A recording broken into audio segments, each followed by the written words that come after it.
The Princess of Wales turned up to a hugely important royal event this week in one very controversial outfit that has sparked backlash.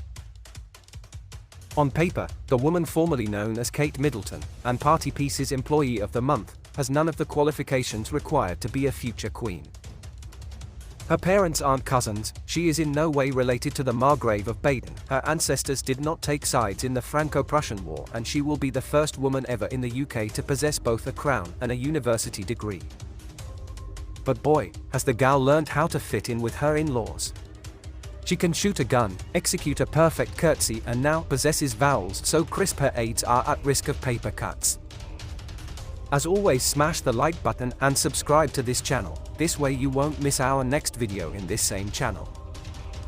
Now, new photos have proven she has also picked up one of the absolutely worst royal habits going, which could threaten her current quasi-saintly status. Monday in the UK saw the annual Garter Day take place in Windsor, which has less to do with a Vegas hens party and everything to do with a medieval chivalric order that dates back to the 14th century and the 100 Years' War. It was actually 116 years of fighting, but obviously the English were about as good at counting as vanquishing the French. Every year on Garter Day, the 24 knights or ladies companion to the Order of the Garter gather in Windsor for an event that includes a service at St. George's Chapel and a procession to and from the nearby castle. And there, for the approximately 471st time of her royal career, was Kate doing her level best at making wearing a vertiginous hat seem like a doddle. The snag here comes when we get to what the Princess of Wales wore, namely, a bespoke Alessandra Rich frock that looked like a leftover from an 80s stockbroker's wife's wardrobe, and a bespoke Philip Treacy hat. While the polka dot number was made specifically for the princess, a similar one will set you back about $2,792, which is more than the average monthly mortgage payment in the UK. In fact, her whole outfit, including new shoes, bag, hat and gown, would have cost, based on the prices of similar items, more than $6,000. Where we really hit P for whopping great problem is when you realize Kate has worn an estimated $17,957 worth of nearly identical or very similar polka dot dresses in the last few years alone. Almost $18,000 just on spotty dresses? That's wasteful enough to put a gleam in even the extravagantly wasteful George IV's roomy eyes, who, as Prince Regent, spent the equivalent of about $65 million in today's money building himself a seaside bolt hole.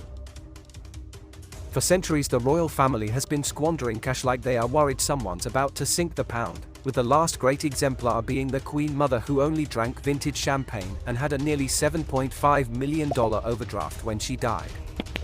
Queen Elizabeth joked of her mother's spending, "Coots would have folded long ago but for mummy's overdraft." But like fox hunting or Paul Roger being automatically plonked on the breakfast table of a morning, times they are a changin', except has Kate quite realized. Perusing Net-a-Porter for hours a day tracking new dotty dresses must really take up time. For one thing, we are now in the reign of King Charles the Careful. Despite being worth $1.1 billion, which is $430 million more than the late Queen, His Majesty is known for his thrifty ways. His Majesty is in the midst of a massive round of cost-cutting and budgetary fat trimming such that he must be going through red pens daily. Here's hoping Mont Blanc offers express delivery. Only 9 months into his reign, the King has already slashed his brother Prince Andrew, the Duke of York's allowance, shunted various former Buckingham Palace lackeys out of grace and favour homes, evicted the Duke and Duchess of Sussex from a country estate they visit as often as Prince Harry is allowed gluten, has given up his $2.2 million Welsh retreat and turned down the temperature on the palace's indoor pool to reduce energy usage. He has also promised to return the share of the $1.8 billion windfall going to the Crown estate that would otherwise end up in the royal purse, and instead wants to give it back to Brits. Just call him the Lord Bountiful of seabed rights. His Majesty is not being cheap, but smart. Remember to subscribe to this channel and turn on the notification bell, this way you will be notified when next we drop a video in this same channel. Stay safe.